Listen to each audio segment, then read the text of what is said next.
Packers fans, stay up to date on all of your Packers news this season via our newsletter. You can sign up for the PackersNews.com and more Journal Sentinel newsletters by clicking on the link in the brief field of this video.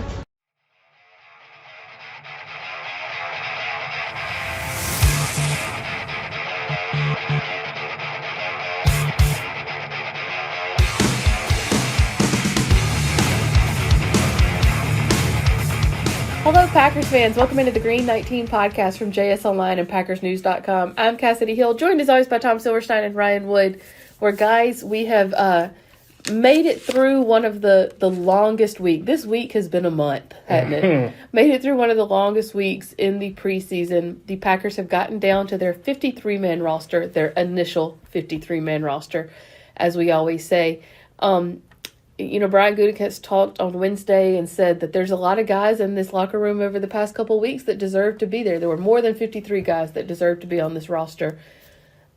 We're going to kind of go through it position by position a little bit here.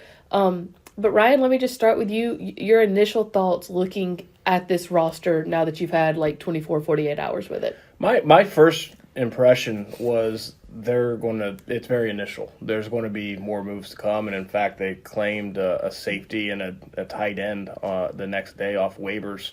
I thought that was very obvious. I mean, when Matt LaFleur's keeping 3 tight ends on the initial 53, he likes tight ends, so you knew another tight end was coming.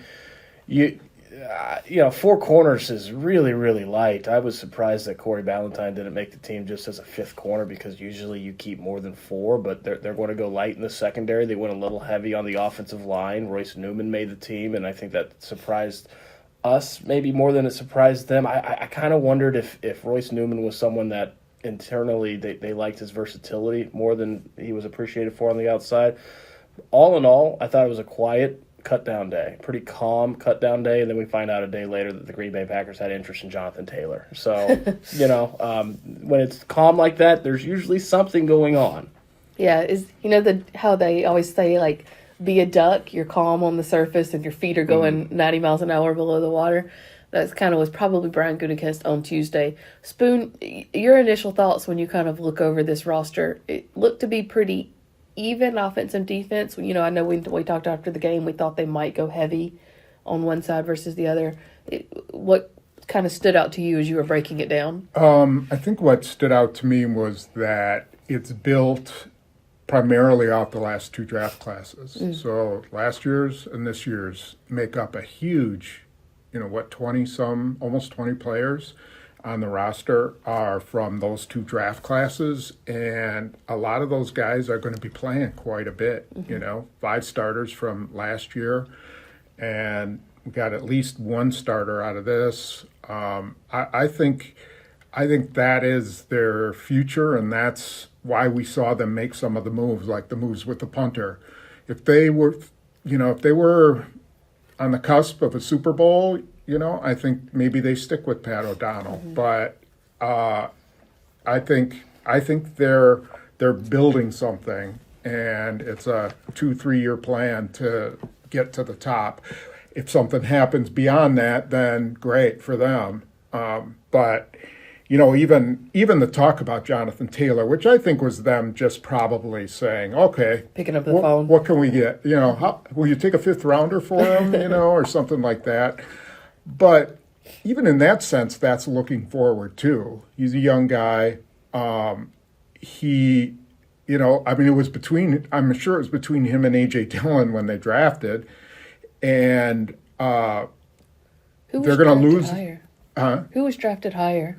Taylor by 21 spots. Yeah. Okay. So I think that, next year Jones might not be here. Next year Dillon might not be here. So they were probably looking to the future a little bit there, too. Yeah. I don't know what they would have done if they had been able to pull it off. I don't think they would have. But anyway, it's a young roster, and it's built to me around those 2 classes. Like Taylor Swift, always think 3 years ahead. I can tell y'all appreciate that reference. Who? Taylor Swift? Yeah, he's going to be concert in theaters in October. We found out today. Oh, goody. Exciting times. Spoon is so excited. He actually loves, he's a Swiftie. You just don't know it. Bill Belichick's a Swiftie, we found out last week. Can we move on? Anyways, let's talk about Jonathan Taylor again for a second here, because it seemed like running back was the one unit that no one really had any questions about this offseason. You know, what moves might they make in receivers? What are they going to bring in a veteran tight end? Nobody really even talked about the running backs. We certainly didn't, because that one seemed set. Brian Gutekunst said on Wednesday, you know, Aaron Jones is the heart and soul of this team. He wasn't going anywhere. A.J. Dillon is a part of this team and was going to be a part of this team no matter what. Do you buy what he's selling when he says that? Like you said, if they had been able to pull off Jonathan Taylor, and that's a big if, is what he's saying only applicable to this year? I guess what is my question. Like, to your point, both of those guys could be gone next year. And I don't think anything's happening. I think Jones and Dillon are their guys this year. They have been all the time, and things. If something pops up, you know, if all of a sudden, you know, they got a chance to get Devontae Adams back, for example, would they do it? You know, if they could get sure, they would probably call and say, well, yeah, maybe we take him back, or, you know, for the right price. I'm just throwing that out there. I think that's what happened with Jonathan Taylor. I don't doubt that there was some interest for the reasons that Spoon laid out. Jonathan Taylor is 24. He'll be 25 in January. Aaron Jones is going into his age 29 season. He'll turn 29 in December. That's 4 years difference. On this roster, it's very clear they're looking 2-3 years. They're trying to build something starting in 2023, not ending in 2023. So, yeah, it makes sense that there was interest. My understanding is it never really got off the ground. I mean, it didn't go very far. I think it leaked because there are teams that have more interest and more need, and this happens all the time in the NFL. I think they were a leverage play. And if I'm Brian Gutekunst, I'm really not thrilled about that, because now you got to have conversations with your two running backs about, yeah, you guys actually, what you thought you meant to us, you do mean that to us. It's not a good position for him to be in. Brian Gutekunst said A.J. Dillon was going to be a part of this team regardless, which, one, kind of indicates that there was at least some interest, and two, that if you take him at his word, it wasn't going to be a trade for A.J. Dillon. And he said that Aaron Jones is the heart and soul of this team. And so you start wondering, what would they even be interested in giving up? I wonder, just a wonder. I wonder if a Josh Nijman and a pick or something like that. The Colts' offensive line's been notoriously terrible for years. I mean, it almost got Andrew Luck killed, and it hasn't gotten much better than that. Josh Nijman can play left tackle. At the end of the day, if you're the Colts, Jonathan Taylor, an All-Pro, you're not making a trade like that. So I don't, you know, that's just spitballing. I don't know how high their interest went, but my understanding is it didn't go very far. And this apparently it was what they were asking too. Like, you can't say the league doesn't matter if Jonathan Taylor's not, or league whatever he said. It was ridiculous. Okay, let's move on. They went with 6 receivers. We talked about, flirted with the idea that they could go with 7. They go with 6. They cut Grant DeBose, one of their draft picks, bring him back on the practice squad, and sign put Malik Keith on the 53, which we kind of all saw coming. Like, that was pretty clear as day. Again, oldest guy in that room is, I think, Torrey. I think he's the oldest one at 24, 25, because he was one of those COVID seniors. A very young group. Romeo Doubs said on Wednesday, we get to all grow together. That's the beauty of a locker room like this and an offense like this. How far away could that group be, Spoon, just based off what you've seen from them so far? Well, you got a lot of second-year guys, so they're going to go through some growing pains, just like anybody would.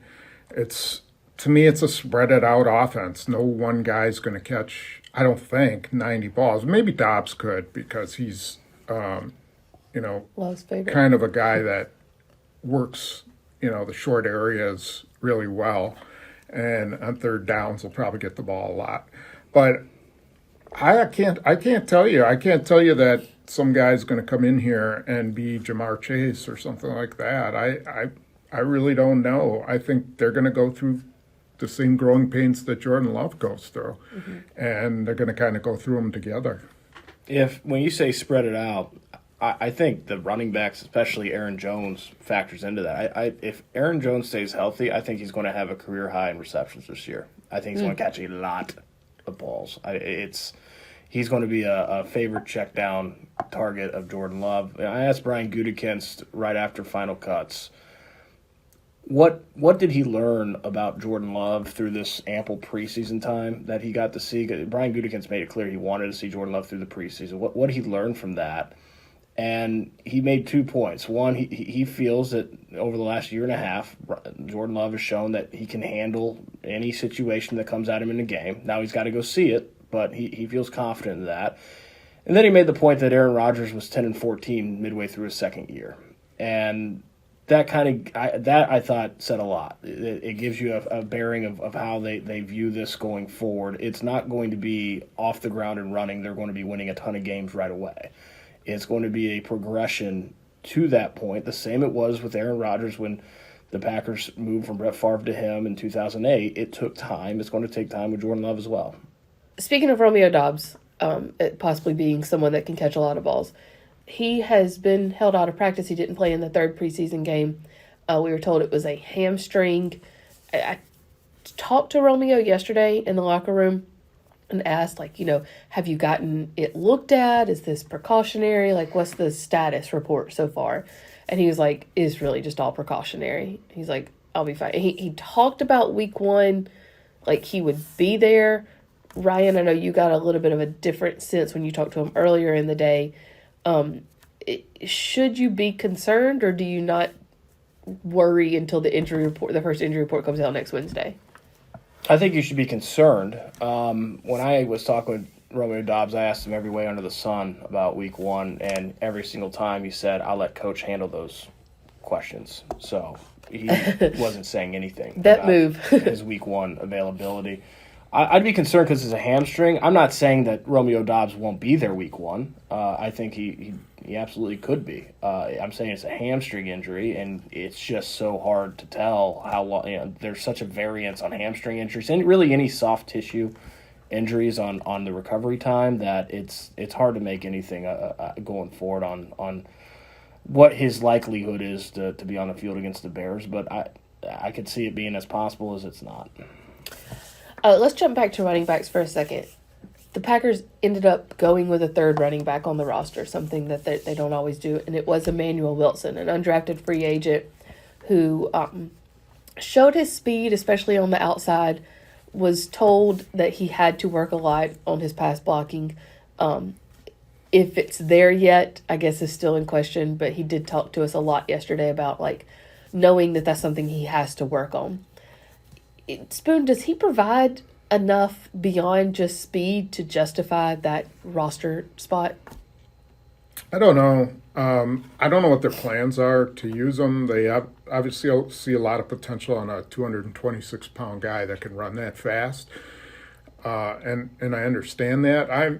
To me, I thought it was an unnecessary gamble, but they get paid for their job, and that's not my expertise. But I don't even know where they're going to use him. I don't, maybe he could be a backup kickoff returner if Keyshawn Nixon wants to give it up, or, he could possibly do some gadget type stuff, end around kind of things like they were doing with Tyler Goodson earlier in camp. But other than that, I don't know how he's going to get in the game. I don't think he is going to get in the game. I think, to the point that you were making earlier about forward thinking, I think they like the way he runs. He fits the system really well as that one cut and downhill guy. He's a bigger back, and he ran well in the preseason. I think they like the way he runs, and they know that a year from now, they might not have either Aaron Jones or A.J. Dillon. And so I'm with you. I didn't have him on my 53. I don't think you had him on your 53. But I think that they wanted to – they like the way he runs. They wanted to stash him on the 53 with an idea that he might be a guy in a year. I guess they probably weighed him, okay, let's weigh him versus Jonathan Ford, who's going to be a better player. Emmanuel Wilson or Jonathan Ford in a year. Yeah. Who's going to be a better player, Corey Ballantyne or Emmanuel Wilson? And every time they measured it, they must have thought that Emmanuel Wilson was going to be a better player. Corey Ballantyne probably helps this 2023 team more than Emmanuel Wilson. I mean, when he's a fifth corner has more value for 2023 than a third running back. Right. Yes. But correct. it's not about 2023 with this team. No, not It's about 2024, 2025. And it shouldn't always be about when you're talking about backup positions. Sometimes you've got to have guys who develop, and you've got to keep the best talent. You don't want to give away a guy who 3 years from now is going to be an all-pro running back or something like that. So they're clearly just evaluating that based on talent, and that's who they picked. A quick aside, he told a great story yesterday about how when he and his brother were little, like 5 and 6, that they were playing peewee football and they weren't used to getting hit yet. So his dad would put them in their pads and helmets and told them to go tackle the trees and get used to There you go. that hit. So tough kid, better or for worse. I don't know if that's a great idea, but when I was a kid on Cub Scout outings, my father had me convinced that maple syrup came from quite literally squeezing a maple tree. And so he would have me give a big old bear hug to him. There's probably pictures of this somewhere. Big old bear hug to a maple tree, and I was so confused the syrup wasn't coming out. And that is when I realized that my father was full of dad jokes. When did you realize it? 22, 23? Yeah, it took some time, but I kept hugging that tree every year, and there was never any maple. Those big blue bags never got full. Right? Let's move on to tight ends. As we said, initial roster had 3 tight ends. Josiah DeGuara, who's really more of a fullback in my mind at this point. Luke Musgrave, Tucker Kraft, 2 rookies. They pick up Ben Sims off of waivers from the Minnesota Vikings. He makes the 4th undrafted rookie that is now on this active roster this year. He's someone, I was reading some of the Vikings reports from camps and their preseason games. He's a tight end the Vikings really, really liked, and they wanted to bring him back on the practice squad. They just have a deep tight end room in Minnesota right now, so they didn't have room for him right now. They just signed Hawkinson to a huge deal, too. So this is so initial and just almost, speculating. Does it feel like a good pickup, Spoon? Could be. It's a guy they like. They brought him in for a draft visit before the draft. I think they wanted to sign him as a undrafted free agent. The Vikings gave him $100,000 guaranteed, which is not normal for most undrafted guys. So there must have been a ton of competition for him. Guy runs a 4.58. He's 6'4.5", 250, 253, and he runs at 4.58. So he can run. He's from Baylor, so all they do is throw the ball down the field. And I think it was worth, sometimes those guys pan out. Sometimes you get a guy like that who you've tracked and he pans out. We'll see about this guy. I'm pretty sure he's just a pass first kind of guy. I'm not sure he can help him in the blocking game, but they're going young with tight end, and why not? I mean, at this point, I also was surprised, but it sort of confirmed to me that they liked Henry Pearson because they brought him back on the practice squad, and he's got a bum knee. And so they liked him enough that they didn't even do an injury settlement. They said, come back to the practice squad. Mm-hmm. So we could see him down the line, too. He's a fullback, H-back kind of guy. So I'm kind of curious if we'll see him get pulled up at some point. Ryan, I know you had contemplated it and weighed Austin Allen a lot. Do you think they made the right choice? Yeah, I thought that was probably inevitable. He just didn't play special teams. You're going to be a 4th tight end, you've got to be able to play special teams. Austin Allen ran in the 4.8s, so this other guy ran 4.58. That's a special teams benefit. I thought, I don't know if it was a good waiver claim because I haven't seen him play, but I thought it was inevitable. They were going to claim a tight end. You can't go into the season with this offense, Matt LaFleur's offense, with 3 tight ends. They had to add to the room. They did. Was he at practice today, Spoon? Yes. Both waiver pickups were at practice today. Zane Anderson, the safety from Buffalo, as well. Let's move to Zane Anderson. Safety felt just as inevitable as tight end, right? I'd say corner more than safety. They had 5 safeties already. You can go 5 safeties, 6 safeties now. I was surprised they didn't pick up corner, to be honest. I thought corner and tight end, I thought were the 2 positions that they would make claims at. Yeah, I don't know. They may view Savage as being able to play in the slot.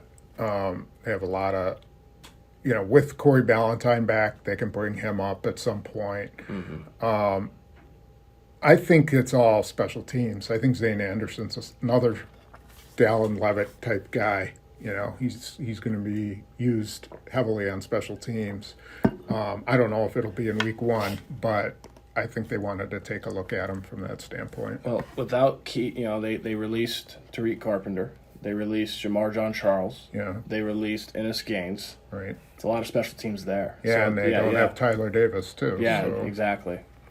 You keep mentioning, they need more, they went light at corner. That's a position that plays almost 100% of the snaps. So, can you explain to me why that's light with 4? A lot of times, your 5th, 6th corner is a special teamer.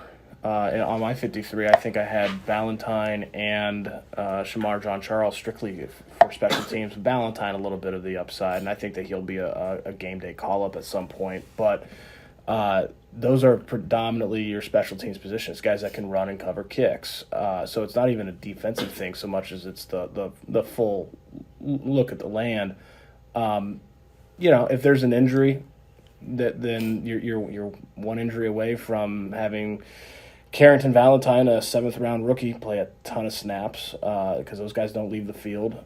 So from a depth standpoint, it's a bit light. I do think, though, too, and Brian Gutekunst made this point, with the 16-player practice squad, the Packers clearly are using their practice squad and 3 game day call-ups to augment the roster. I mean, they don't view it as a 53. They view it as, in this case, a 17-player practice squad because they have Kenneth Odumegwu. Did I say that right? Mm-hmm. The international exemption with him. They're looking at this not as a 53, but as a 70. I mean, they're looking at an augmentation with the practice squad. Don't forget that they get Stokes, probably will get Stokes back in 4 or 5 weeks. And so Ballantyne could fill that. Gaines could fill that role as a 5th guy up until that point. So I think maybe it's a little bit of a gamble, but I don't think it's a gamble they're going to take all year. Because Stokes is coming back at some point. How long, though, with Eric Stokes until he's Eric Stokes? I mean, you're right. He's missing the first 4 games, and then he can return. He can be activated. But the guy hasn't played football since week 9 of last year. It's not like he's going to be ready to. I mean, that's going to take at least a month. Neither has Rashawn Gary. I think he can practice after 3, and then he's got to be out for 4. They can probably get him going. He could probably be a dime guy by, week 5 or 6. And then they, slowly work his snaps up. So that I would think that that's possible. Let's move to outside linebacker. They went deep there as well, but also, behind Preston Smith and Rashawn Gary, very young as well. They kept Brenton Cox, another UDFA. He's someone that Brian Gutekunst said, he, along with Malik Keith, could have been drafted. I spoke to Brian Cox yesterday and basically asked, after the dismissals and knowing that you're here now, is this your second shot? Are you being very careful, essentially? And he was like, yeah. And he went on for a while about, how thankful he is for Brian Gutekunst and how he doesn't, want to let him down because he gave him another shot. You said a couple of days ago that he's probably on a short leash, Spoon. I think you're right about that. What did he show during camp, practice, preseason games that would make Brian Gutekunst want to take that risk?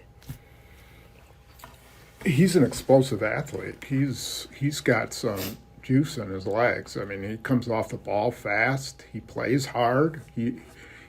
I saw him knock down passes. We saw him knock down quarterbacks. We saw him, get into the backfield a number of times.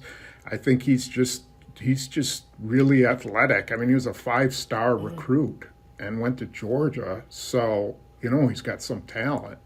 So I think it's basically he showed his talent, and now we'll find out that he's made it. It's all great that, training camp, he was great. He played his butt off, and made it. Now that he's made it, is he going to shift into who he was before? That's what we'll have to find out. And if he doesn't, good for him. I think he also showed, along with upside at a premium position, I think he showed that despite what happened in college, he's not treating this like a knucklehead. He's taking it serious. The work ethic is there. He is going straight and narrow. He must have shown them that, because they don't take this chance on someone with his checkered past, regardless. There's a reason why he didn't go drafted. Unless he comes in, he works hard, he keeps his head down, and he does the things that an undrafted rookie is expected to do, not on the practice field, but off it as well. So he must have shown that side to the Packers for them to take that gamble. Yeah, and he did. And my point was that he's got to continue it. Mm-hmm. Like, I've seen guys who, once they make it, then, okay, I can go back to being, the knucklehead that I was. And so he can't do that. Let's move to linebacker. Eric Wilson and Isaiah McDuffie, both on the 53. Was that sort of expected? I think you both said they would be on your 53. Is that right? Is it anything there, essentially, I guess, in that front seven that maybe did surprise you? Which, again, is very young. Maybe Justin Hollins a little. I wasn't sure if they were going to stick with him. But he's Joe Barry's guy. So, Joe Barry probably stood on a table and, demanded that he was with him at the Rams, right? Mm-hmm. And he's a good guy. He's a good veteran to have around. He's taken snaps away from Lucas Van Ness, but, they seem to be okay with that. So, with Hollins there, do you see maybe it being a while before Van Ness gets significant snaps in the game? I do. I mean, I didn't see anything out of him in preseason that told me he's ready to play. I think that's why they kept Justin Hollins too. Was especially at that position. Like if this isn't a premium position, if it's receiver, maybe you give the guy snaps, let him develop because that's what he needs. But you have depth at outside linebacker, and again, this is a team that for years has not had depth at outside linebacker. I think teams are a little leery to give that away. And Justin Hollins, for depth, is a good piece to have on your defense.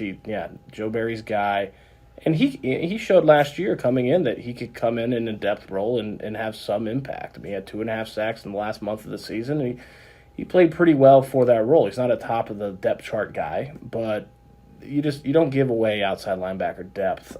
Nothing really surprised me. I agonized over keeping Jonathan Ford. Didn't keep Jonathan Ford. They kept Jonathan Ford, and then they released Jonathan Ford. So he was the epitome of the bubble. I think Spoon's been all over this with Colby Wooden and Carl Brooks. I think those guys as rookies are going to come in and get a rotational snaps. I mean, they're going to play a little bit. So they've shown that. Nothing really in the defensive front I thought was all that surprising. One last thing about Van Ness. The thing that stood out to me was in that last game against New England, they played him into the third quarter. Against Seattle. And he should have been dominating some of those slugs they had on the field, I mean, a couple times he should have been in the backfield, getting to the quarterback, and he didn't. So kind of tells you where he's at. And I'm interested to see if the fan base treats him like they treated Rashawn Gary, who was a bust in their minds from, the first month he was out on the field. They, for some reason, thought he was a bust. And whether they treat the hustle guy from Iowa the way they treated Rashawn Gary, I wonder. That'll be interesting to see. You know what's interesting about that? Rashawn Gary was 5-star recruit. I think he was like the top recruit in the nation when he came out of New Jersey. He was a guy that was always just nothing but expectations through the roof from high school through Michigan. He comes and he actually showed potential in one-on-ones during camp. I mean, the athleticism was clear. And like most edge rushers, it took him time to convert that to 11 on 11, and then he did. But I wonder if it's a difference of expectation. Lucas Van Ness, 3-star recruit coming out of high school, never started at Iowa, not a single game, only 2 years there, didn't carry the same weight of potential and expectations for being drafted literally one spot behind Rashawn Gary in the draft, 12, 13. Just two totally different roads to being a rookie. What pick was Rashawn Gary? 12. 12, and he was 13. Yeah. So, I mean, that's how I'm going to base it on is, I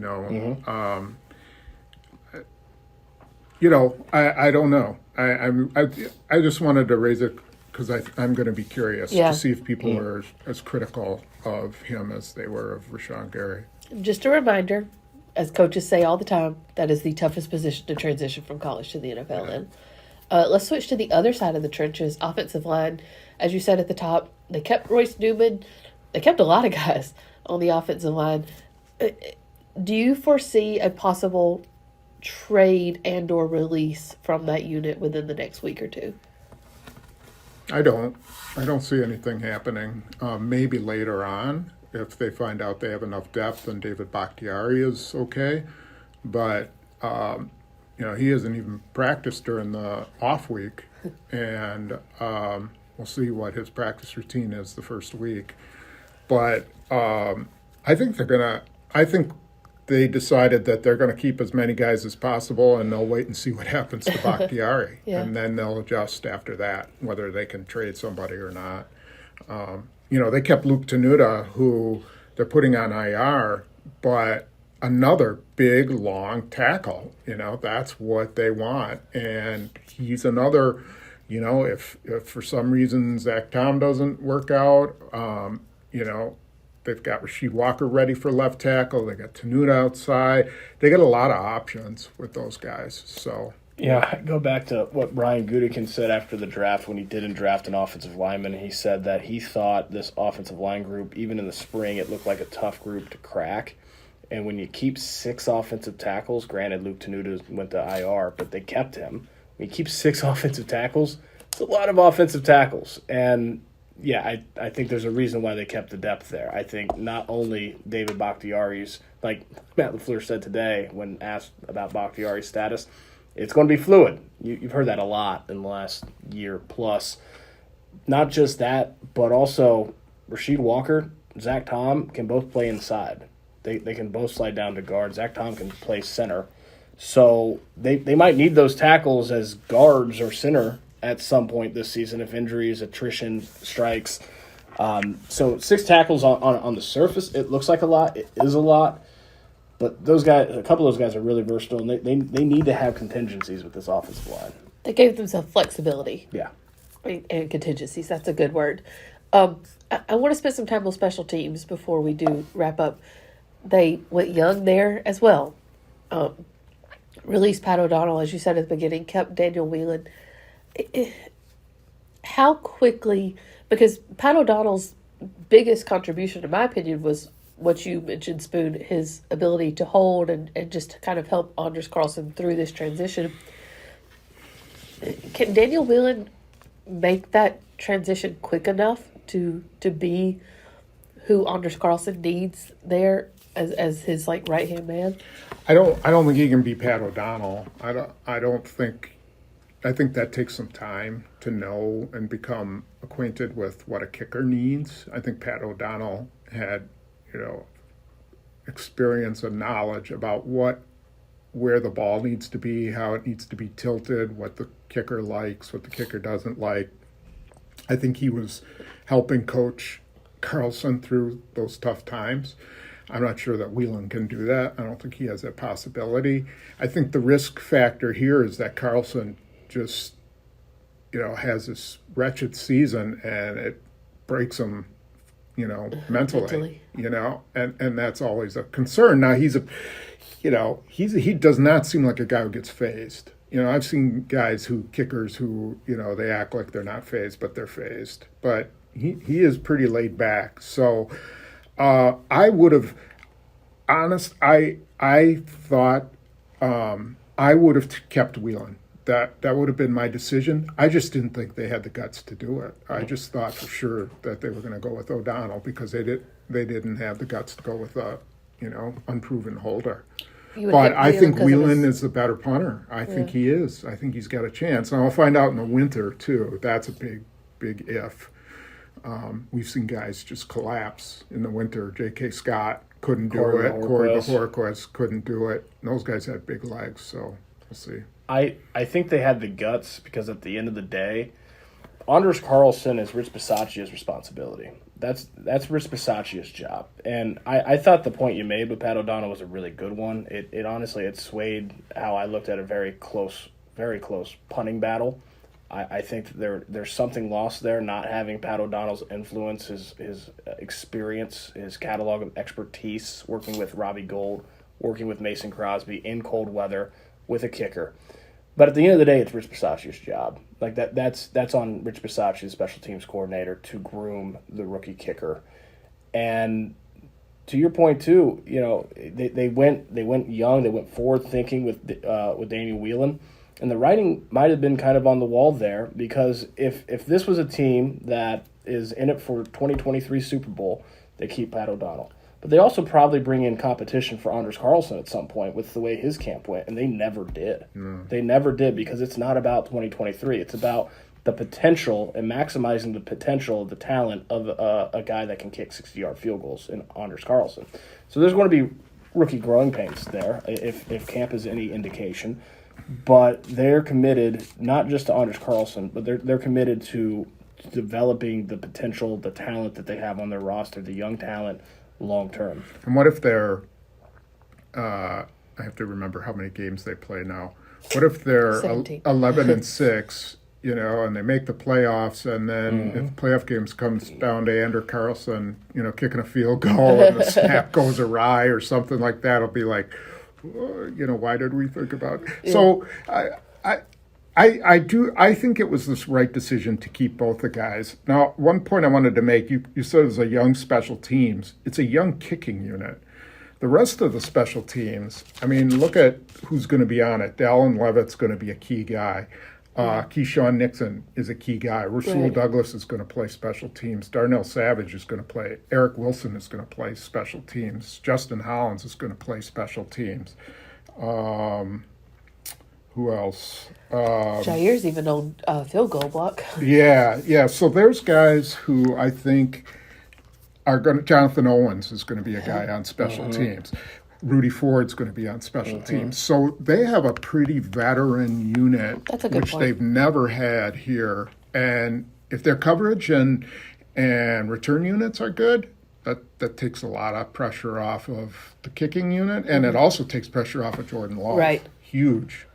Yeah, that's a very good point. And not only is it now that you say it, I realize you're right.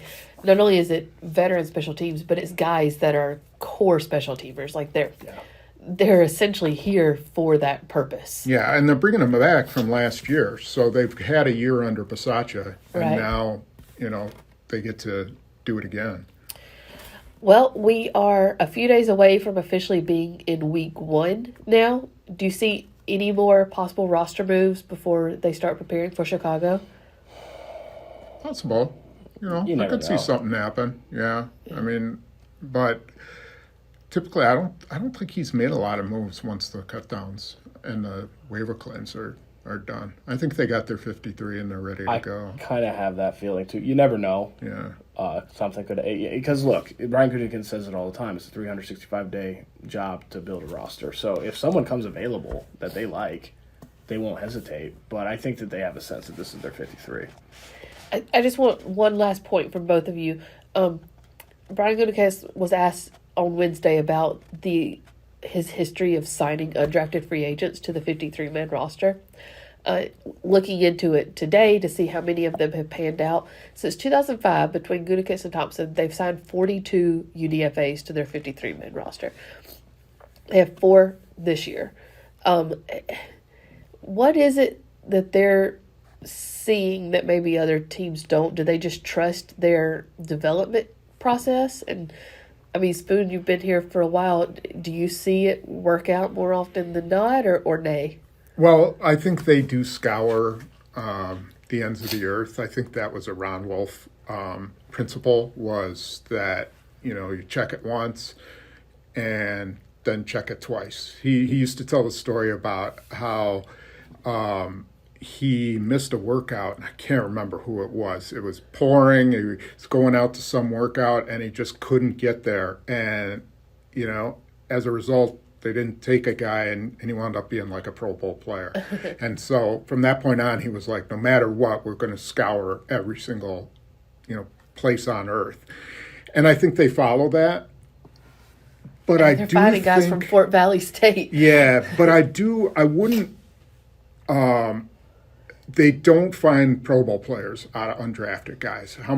Sam Shields is the only guy I can think of who was a Pro Bowl player out of their undrafted guys. What you get are cheap guys who can play special teams and fill up, and push some of the other guys. Mm-hmm.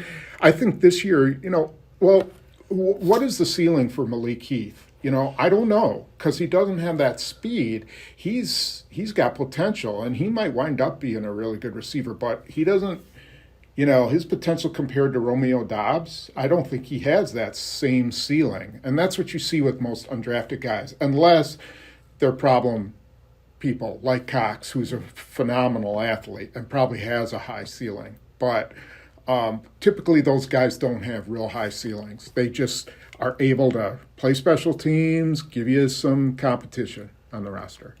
Yeah. I see Heath kind of filling that Lazard role too. Like, hey, go out there and do the dirty work for us at that position. As I said, we move into week 1 next week. Are you excited for the season? I'm ready. I'm ready. I'm post-training camp mindset. Yeah. So I'm ready, yeah. I'd say I'm just really curious. Yeah. I'm really curious. I'm looking forward to kind of quelling this curiosity, because I don't know what's going to happen. And that's rare. Since I've been on the beat in 2014, we pretty much knew exactly what was going to happen. They're going to win a lot of games. They're going to lose in the playoffs. Like, that's the same movie on repeat. I'm curious to see what happens. It's funny, I was on Dan Wiederer from the Tribune had me on his podcast the other day, and he's like, what about this first game? And we were both like, the winner is going to think that they're going to the Super Bowl, and the loser is going to, everybody's going to think it's going into the, dumpster. Mm-hmm. And it doesn't matter. The first game, it's going to be fun to watch and see which team is where. But they play again in the last week of the season. And so we'll see. That could be a good, progress report litmus test. Yeah, it will. There'll be so many things that happen. But it's going to be interesting to see the reactions from both fan bases. Yeah. Which team wins, which team loses. Yeah. It's the end of the world, or it's the Super Bowl and bust.